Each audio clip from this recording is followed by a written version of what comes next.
Nos vamos a poner en pie, por favor. Padre Santo, en el nombre de Jesús, te doy las gracias por este día, te doy gracias por permitirme estar hoy aquí, por pudiendo compartir tu palabra. Te doy gracias porque tú no miras nuestras fallas, sino la obra hecha por Cristo en la cruz, la cual nos capacita en amor para poder servirte. Y en tus santas manos encomiendo esta enseñanza, Padre, en el nombre de tu Hijo amado Jesús. Amén. Gracias. Pueden sentarse.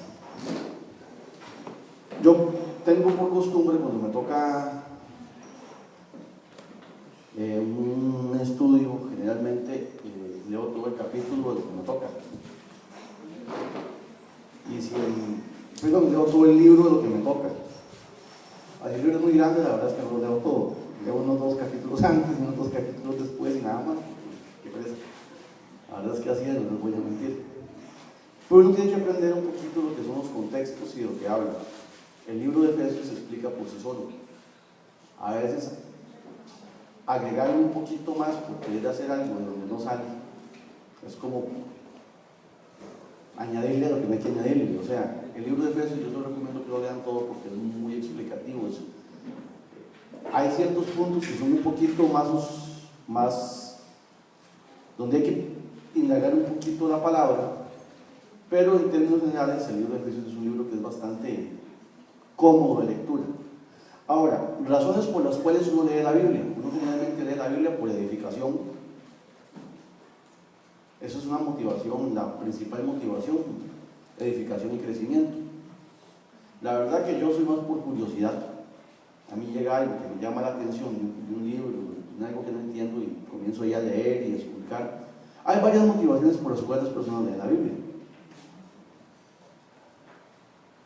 Y ahora, el pasaje que vamos a leer, que voy a leer yo, que son 3 versículos, que es Efesios 4, 8 al 10, dice: por lo cual dice, estamos hablando de todo el capítulo 4 de la unión de la iglesia, por lo cual dice: subiendo a lo alto llevó cautiva la cautividad y dio dones a los hombres.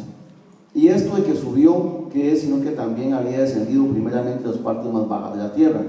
El que descendió es el mismo que también subió por encima de todos los cielos para llenarlo todo. Eso a veces, como usted dice, ¿qué tiene que ver que Cristo baje a las partes más oscuras de la tierra y suba al cielo con la unidad de la iglesia, ¿cierto? Como que es un capítulo ahí que está explicando algo y de un pronto otro mete algo ahí un poco turbio en la lectura. Entonces me llamó la atención que me haya tocado eso a mí. Por ejemplo, un carro, un automóvil, para que funcione, prioritariamente tiene que tener un motor, un tanque de combustible que le dé el combustible al motor para que funcione, y un sistema de distribución de la potencia para que mueva las llantas, y las llantas obviamente, usted nada hace con un motor arrancado, si no se va a mover correcto, o si no tiene cómo pasarle la fuerza del motor a las llantas para que se muevan. Pues en el carro hay otro montón de accesorios más que hacen que el carro sea funcional. Por ejemplo, en el caso de mi trabajo, para nosotros algo prioritario en un vehículo es el aire acondicionado. Y ustedes dirán, qué vagos, ¿por qué eso? Si eso es un accesorio, es un lujo. Estén 4 horas en un carro en Guanacaste con lluvia, con los vidrios arriba. Y el aire acondicionado hace falta. Entonces, algo que para tal vez para algunos parece un lujo, para nosotros es algo muy importante, porque algo que nosotros, o conduzca usted bajo un aguacero sin aire acondicionado, en un lugar caliente, se empaña todo el vidrio y no se ve nada. Entonces, hay cosas que a veces nosotros no las vemos con la óptica que deberíamos de verla. El cuerpo de Cristo, la iglesia, es igual. La iglesia tiene que estar toda reunida para el final de la historia. Y toda junta. Pero la persona encargada de reunir a la iglesia y de juntarla, ¿quién es? Cristo. No es el pastor, ni somos nosotros. Cristo nos mandó dos ordenanzas prioritarias después de que fue ascendido. ¿Cuáles fueron? Las 2 ordenanzas que mandó Cristo, prioritarias: predicar el evangelio, ¿cierto? Y amarse los unos a los otros, ¿correcto? ¿En qué parte de la gran comisión Cristo mandó a que se unieran todas las iglesias?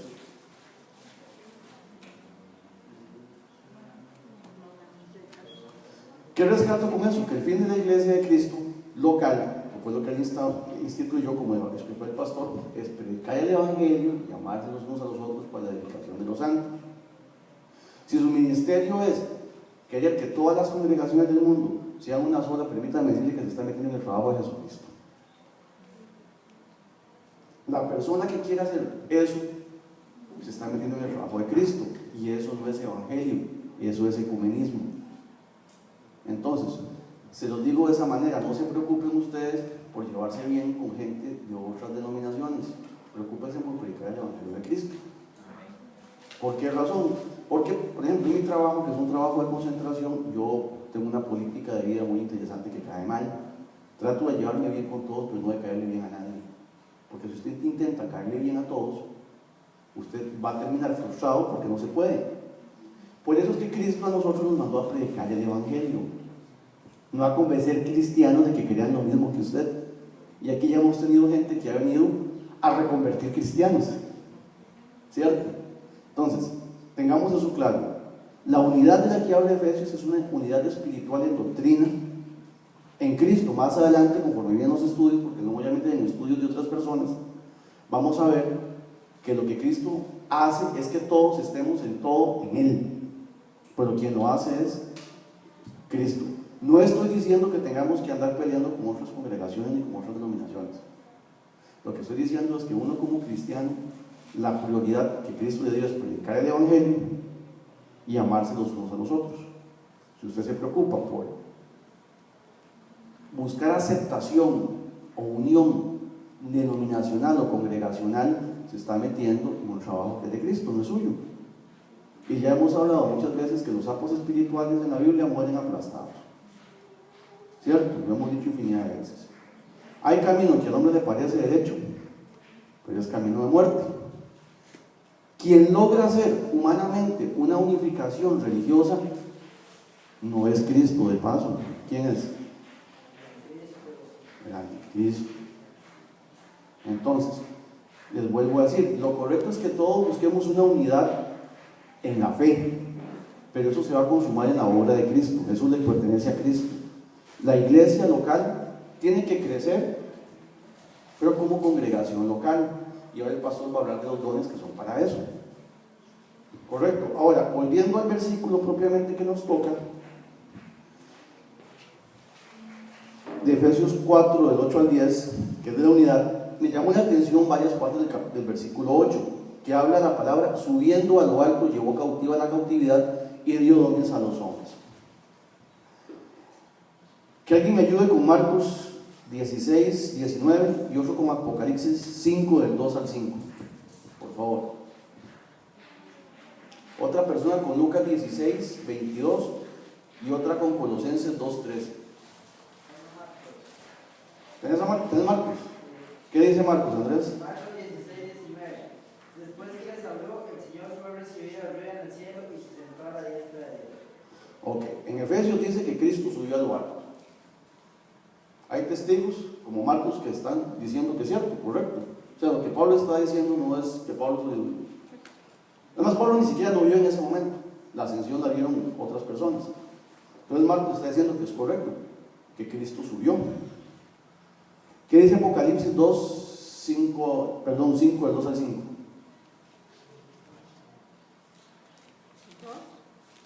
Apocalipsis 5, del 2 al 5.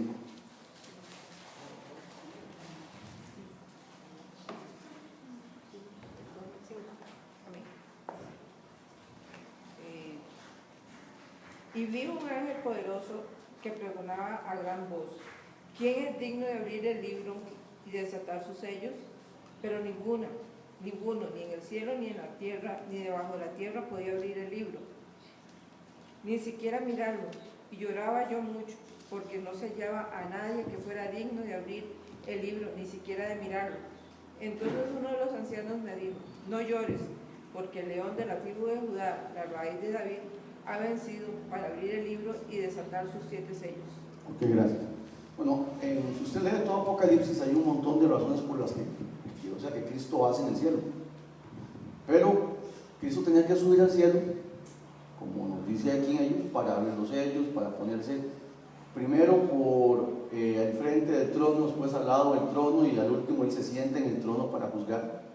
Son las partes en las que Cristo va adelantando. Pero también es el lugar que primero le correspondía. Correcto, Él tenía que subir porque es el lugar que le correspondía, es el lugar que le corresponde como hijo de Dios y porque es digno de hacerlo. Entonces, pero posterior a eso, dice, subiendo a lo alto llevó cautiva la cautividad. ¿Para qué Cristo tenía que llevar al cielo cautiva la cautividad? Entonces vamos a ver Lucas 16, 22 y 23. Ya conversamos de que la iglesia, quien la reúne es Cristo, ¿cierto? Jesucristo es el que reúne a la iglesia, Él es el que la va a armar toda. Ahora, hago una pregunta. ¿Los miembros de la iglesia de Jesucristo son solo los que están en la tierra con vida? ¿Ah? O sea, hago una consulta. ¿Los miembros de la iglesia de Jesucristo son los que están solo en este espacio temporal con vida? Y los que han muerto. Y hay otro grupo más también que no estamos contemplando. Los que han de venir. ¿Cierto? Y hay un grupo de personas que ha creído en Cristo antes de que Él naciera, que son los que creían en esperanza. Nosotros creemos en el que vino y ellos creían en el que ha de venir, ¿cierto? El remanente de Abraham, ¿cierto? Ese grupo Jesús tenía que reunirlo como parte de todo su cuerpo, ¿cierto? ¿Ah? Ok, ¿dónde está ese grupo de personas? Si bien hay que tener mucho cuidado cuando uno explique una parábola, vamos a ver una parábola que más o menos nos da una idea de eso. ¿Qué dice Lucas, 16, 22 y 23?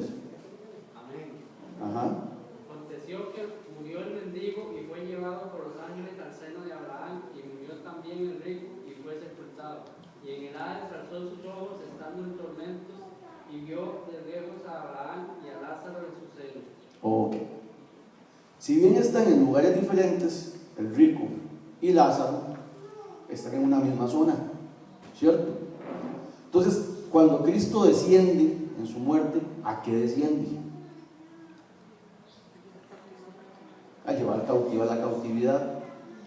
La cautividad en un lugar donde estaban metidos el seno de Abraham, el montón de personas que a través de la historia, antes de la muerte de Cristo, habían creído en el que había de venir, ¿cierto?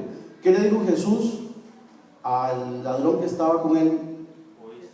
Hoy estarás conmigo, ¿en dónde? En el paraíso, le dicen. Pero después de eso, cuando Esteban muy apedreado, ¿qué es lo que ve? El cielo abierto. Entonces se cierra el seno de Abraham con Cristo y son trasladados, y ya Cristo comienza a llevarlos a los que duermen al paraíso, ¿cierto? Entonces, ¿qué tenía que hacer Cristo cuando murió?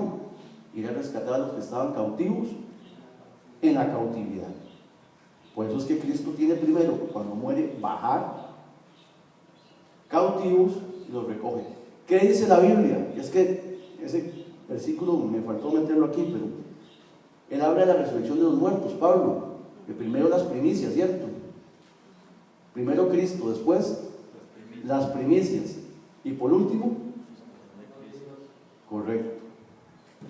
Entonces, para que el cuerpo de Cristo esté pleno en la unidad, que es la obra redentora de Cristo, que es lo que Cristo hace, Cristo tiene que recoger a todos los miembros de su cuerpo y llevarlos ¿a dónde?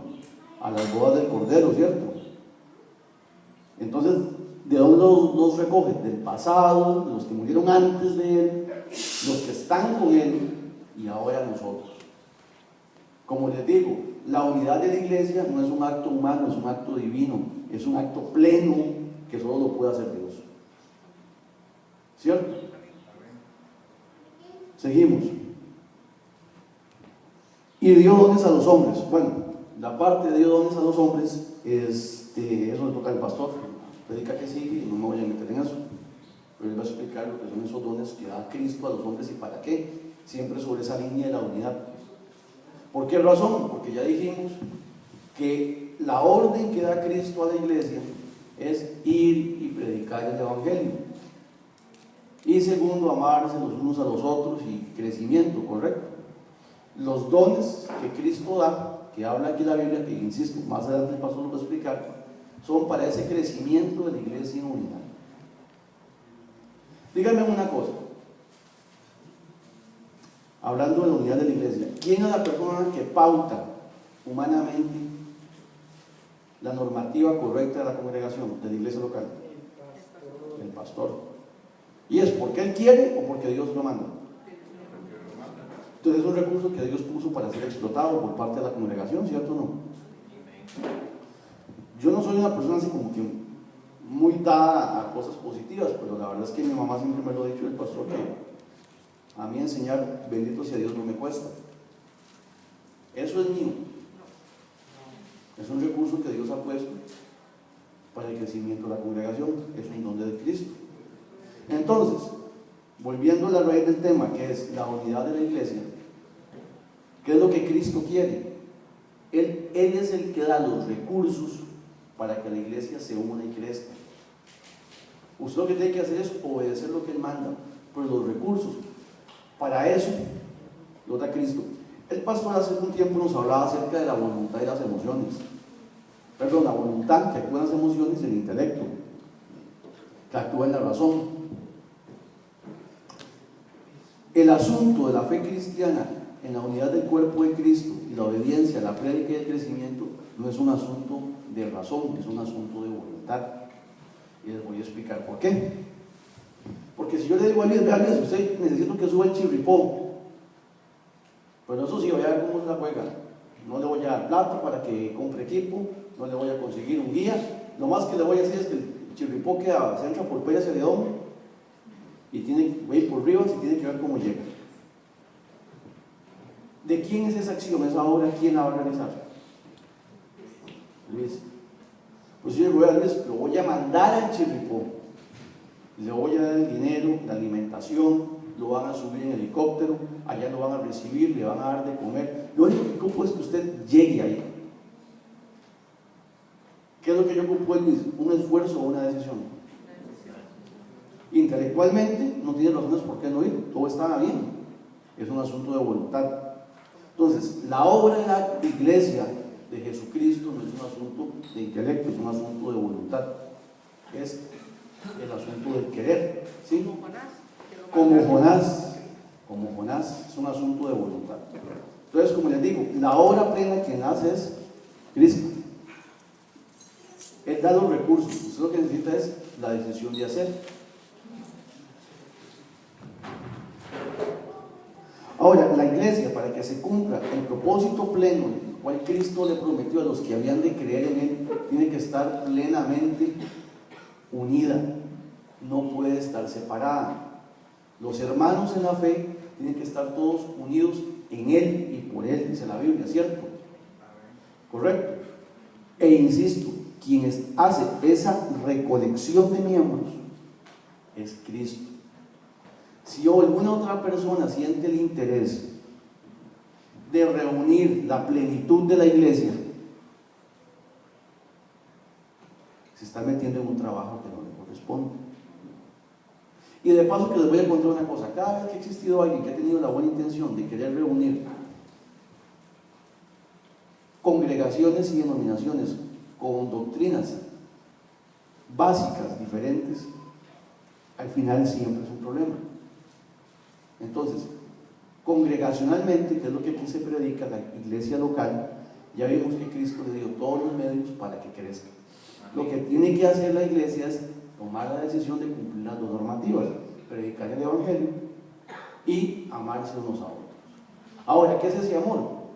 No es solo, hermanito, como esa, no, el amor lleva muchas cosas que son eso. El amor bíblico es un amor práctico.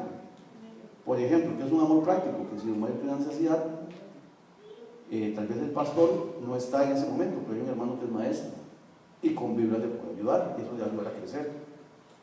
Esa es otra concepción equivocada que tenemos aquí. Se ha hablado que Pablo, por ejemplo, le llevó una ofrenda a la iglesia de Jerusalén para sacarlos de la pobreza, ¿cierto? Pero Pablo fue el mismo que dijo: el que no trabaja, que no coma. Es imposible que a usted Dios le bendiga sus finanzas si usted es un vago. O sea, ¿cómo le va a venir finanzas si usted no las tiene? Es como que le diga: Dios, bendíceme con el combustible del carro, que no tengo carro. Dios, bendíceme con el trabajo, que no trabajo. O sea, es un absurdo, ¿no? Otro que me ayude, por favor, con Hebreos 2:12. Y otro con Romanos 11:25 al 29, por favor.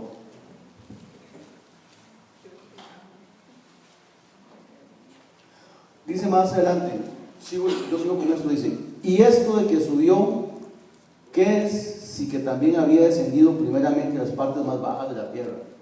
¿Qué llegó a hacer Cristo a las partes más bajas de la tierra? ¿Por qué llegó? Ya vimos, llegó a rescatar, llegó a recoger aquellos miembros de su cuerpo que estaban en donde, en el seno de Abraham. Si Cristo no lo llega a recoger, ¿qué pasa? ¿Cómo?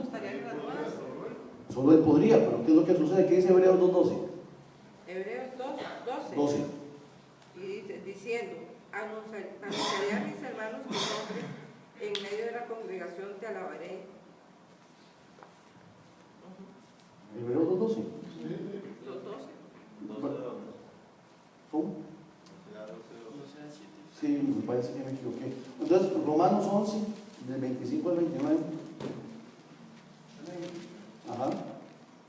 Porque no quiero, hermanos, que ignoréis este misterio, para que no seáis arrogantes en cuanto a vosotros mismos, que ha acontecido a Israel el crecimiento en parte hasta que haya entrado la plenitud de los gentiles. Y luego todo Israel será salvo, como está escrito: vendrá de Sión el libertador que apartará de Jacob la impiedad. Y este será mi pacto con ellos, cuando yo quite sus pecados. Así que en cuanto al Evangelio, son enemigos por causa de nosotros, pero en cuanto a la elección, son amados por causa de los pobres, porque irrevocables son los dones y llamamientos de Dios. Ok, bueno, ya vimos que eso también lo va a tocar el pastor, que irrevocables son los dones del llamamiento de Dios. Pero es importante que tienen que entrar, ¿quién? Ser recogidos, ¿quién? La plenitud de los gentiles y todo Israel, ¿cierto? Para que sea salvo. ¿Quién va a hacer todo eso? Cristo. Entonces, ¿qué es lo que sucede con la unidad de la iglesia? Que es el tema este. Que Cristo tuvo que bajar al infierno, o al Hades, o al Seol, a recoger una parte de su cuerpo. Tiene que esperar que otra parte de su cuerpo nazca y sea salva para que entre la plenitud de los gentiles, y aparte de eso, un estado de tiempo donde todo Israel va a ser salvo. Ahora, hay más todavía.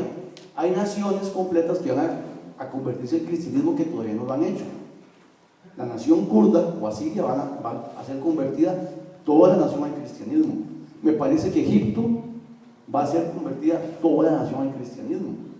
Entonces, esas obras para que se dé la plenitud, porque son gentiles también, la plenitud de los gentiles, Cristo tiene que esperar para completar eso y que su cuerpo sea completo. ¿Por qué Cristo no viene ahorita? ¿Sí? Porque no se ha cumplido todo eso. Faltaría gente por ser salva, le faltarían miembros al cuerpo, ¿cierto?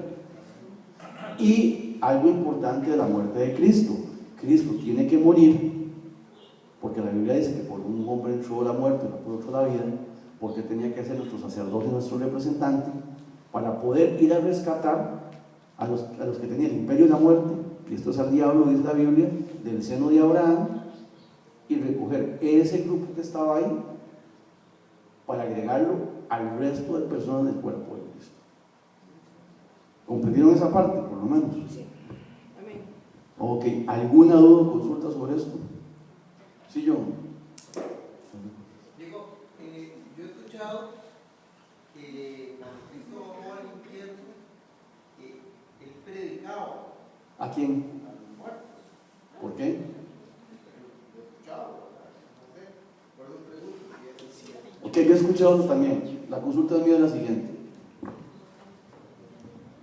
espacio de tiempo usted tiene la capacidad cognitiva y la voluntad para poder decidir creer en Cristo. En vida.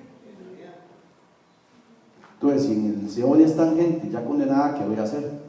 Es como que usted llegue al buen pastor o llegue a la Reforma a decirles, arrepiéntase de no matar, y alguien dice, pero ya yo maté. Diga, pues. Eso pasa porque Dios sí es justo y hay gente que va al infierno y como quien dice, ¿qué pasó? ¿Por qué estoy aquí? Entonces básicamente lo que Cristo hizo fue decirles a algunos, ¿verdad? A algunos por qué están ahí. Como por ejemplo, hay gente que pues se cree muy buena y va a despertar en el infierno. Entonces en el juicio final la iglesia va a decirle por qué está ahí.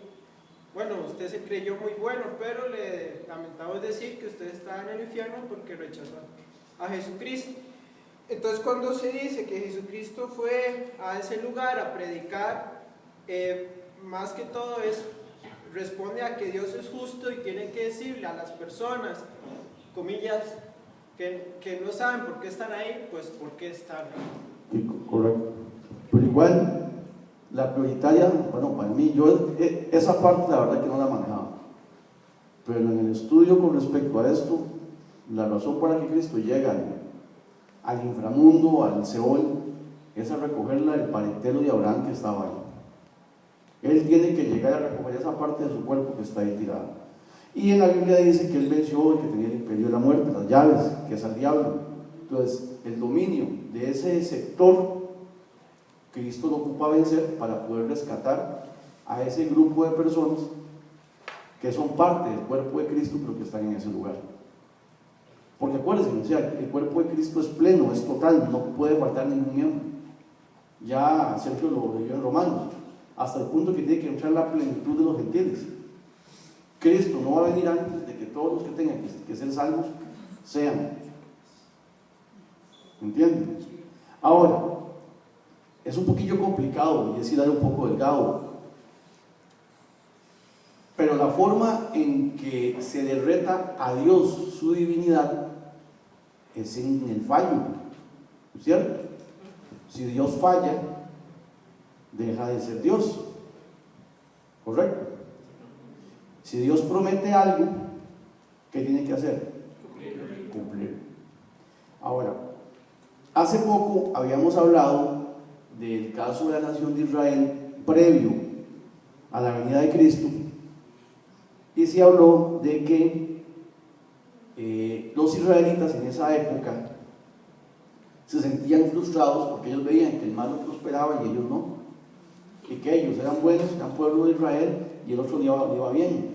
Y hay unas profecías que hablan de que, bueno, de que si bien eso no es así al 100%, hay una constante que tenemos nosotros, que es que somos salvos y ellos no. Y Jesús lo dice: ¿de qué le vale al hombre ganar el mundo si pierde su alma? ¿Correcto? Entonces, si aquí estamos los que somos salvos, y si la peor circunstancia en la que podemos caer es la muerte, pero como dice Pablo, la muerte es ganancia, ¿usted cree que importa el padecimiento que usted tenga en este mundo mientras entra el resto de la plenitud de los gentiles? Porque Dios no va a dejar que por su padecimiento o mi padecimiento él vaya a incumplir una profecía. ¿Correcto? Entonces ahí es donde entran palabras de consolación, como soportados unos a otros. Porque seamos francos, la convivencia entre hermanos es complicada. Y a veces desearía que Cristo venga allá para que nos saque de estas angustias.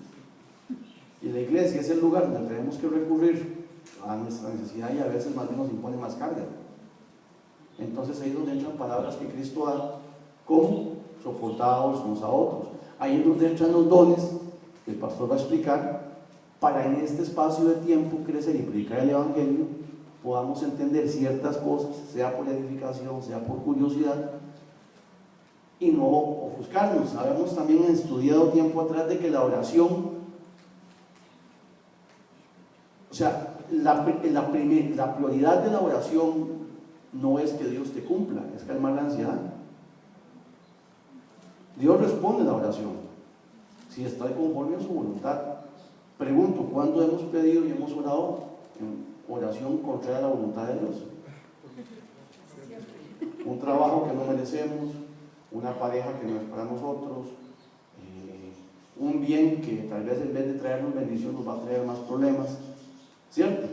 Entonces, el que yo ore, le pida a Dios, no quiere decir que Dios me vaya a responder como yo quiero, ¿sí? Hermano, tal vez a uno le parece que la voluntad de Dios, pero al final yo creo que no es.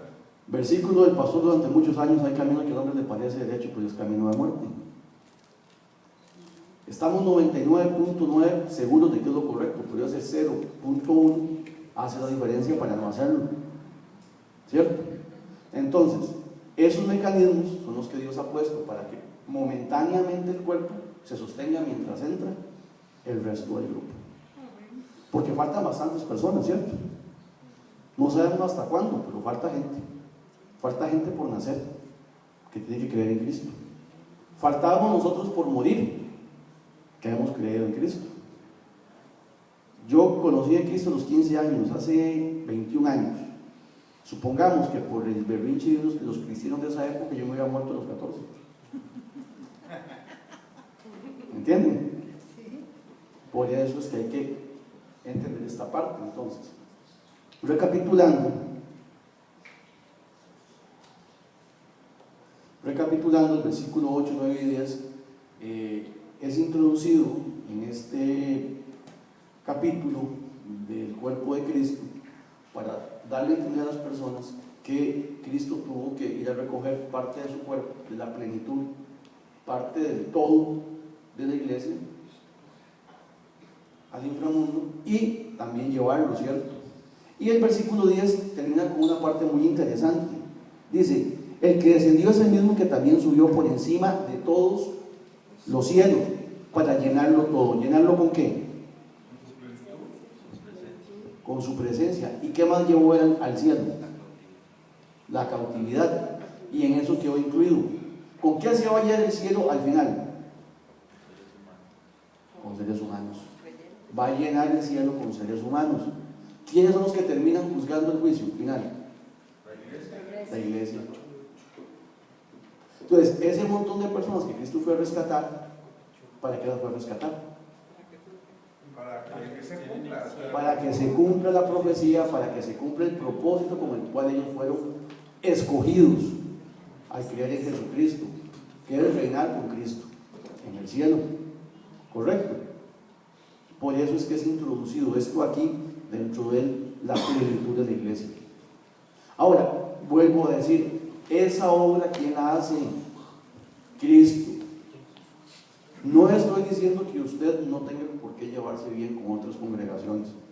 No estoy diciendo que usted no pueda ayudar doctrinal y económicamente a otras congregaciones, pero siempre dentro del marco de que es una congregación independiente de Cristo, a la cual se le ayuda, con la cual se comparte. ¿Por qué? Porque su realidad espiritual, física, económica es completamente diferente a nuestra realidad, y para el crecimiento individual de cada congregación local, Dios ha puesto los dones que el pastor va a hablar para ese crecimiento, ha dado esos recursos. Y pongo como ejemplo, para ir terminando, cuando, ¿te acuerdas, pastor, cuando vino un gringo de Cepec a contarnos su testimonio de bendición? En esa época, ganar 30,000 colones era el salario de una persona por semana, y nos dijo que como acto de fe en Estados Unidos habían dado $50. Estoy hablando de hace 20 años de eso, 18 años. Y él nos pidió eso, que demostráramos nuestra fe haciendo una ofrenda de $50. Y como no lo hicimos, no nos quedamos muy bien vistos, pero es que en su realidad geográfica, hace 17 años, las 30,000 colones, pues, para nosotros era un absurdo y no es falta de fe. Es que usted no puede comparar una realidad económica de Estados Unidos con una realidad económica de Costa Rica. Por eso es que las congregaciones son locales. Si bien el cuerpo es de Cristo a nivel mundial, universal, las congregaciones son locales. Usted no puede pedirle a una congregación que es una enfermedad que tiene mucha iglesia actualmente, pedir una apariencia a una congregación en el sur. Por ejemplo, yo que he estado en la zona sur del país, en zonas muy pobres, donde la señora llega con el chiquito con la pantalonetita y una camiseta y unas tenitas viejas para el culto, es lo que le permite. Y yo cuestionar a esa persona porque el chiquito tiene que llegar con camisa manga larga. O sea, eso es un absurdo, es un completo absurdo. Igual las normas de vestimenta, hay un decoro, pero usted no puede esperar que todo el mundo se comporte de la misma manera. Y algo tan interesante como la música. Si ustedes me dicen que los cánticos religiosos que tenemos hoy, bíblicos, son de la época, bíblica es mentira. Son himnos que han ido evolucionando con el tiempo con base en realidades diferentes. Lo que nosotros tenemos es un resquedor de la música cristiana del norte de Estados Unidos. Esos son los himnos que se cantan ahora. Pues no es que eso venga de Israel, de la primera iglesia. Entonces, les insisto, la plenitud de la iglesia, de eso se encarga Cristo. Usted preocúpese por lo que Cristo le encomendó a nivel local, el crecimiento y la predicación del Evangelio. ¿Alguna otra duda? Diego, Sí. yo quería hacer un aporte pequeñito sobre lo que hablaste, porque yo incluso era una persona que a veces me cuestionaba mucho eso. Yo decía, Señor, ¿por qué paso por diversas pruebas y conocidos míos están súper mejor económicamente que uno, ¿verdad? Que ha creído en usted. Y no sé si les parece leer Apocalipsis 2:10. ¿Qué dice? Creo que ahí está muy claro. Dice así: no temas en nada lo que vayas a padecer. He aquí, el diablo echará a algunos de vosotros en la cárcel para que seáis probados, y tendréis tribulación por 10 días. Sé fiel hasta la muerte, y yo te daré la corona de la vida. Amén. Ok, es correcto. Ahora, tengo una pregunta. Los que van a ser probados, ¿para qué son probados? ¿Para demostrarle a Dios que son capaces? ¿A quién hay que demostrarle la capacidad? Ahí es donde usted se da cuenta si sus obras son buenas o son malas. Si ha invertido mal su tiempo o ha invertido mal su esfuerzo. Dios no ocupa que usted le demuestre como ustedes, Él lo sabe perfectamente. Es más, Dios a usted le va a demandar más por lo que usted no hace que por lo que hace. Es como que yo usted le da la capacidad para que corra 30 kilómetros y usted se dedique a correr 5, nada más. Entonces, ¿qué va a hacer Dios un día? Lo va a agarrar y lo va a dejar botado a 50 kilómetros para que llegue. Y le va a decir, yo que sí podía. Así es como funciona esto. Pregunto, ¿cuándo hemos pasado una tribulación tan grande que le hemos jurado, y digo yo jurado a Dios, que no podemos soportarlo ni llevarlo? Y al final aquí estamos. Pero sí se podía. ¿Cierto? Ok. Oramos, por favor, pónganse de pie. Padre Santo, gracias por tu palabra viva y eficaz. Gracias por permitirnos compartir juntos como hermanos tu palabra, Señor. Y te damos gracias porque eres bueno, Señor. Te encomiendo el resto del culto y la vida de todos aquí presentes para que nos bendigas y nos des la capacidad de voluntad de poder hacer tus obras. En el nombre de tu Hijo amado Jesús. Amén. Gracias.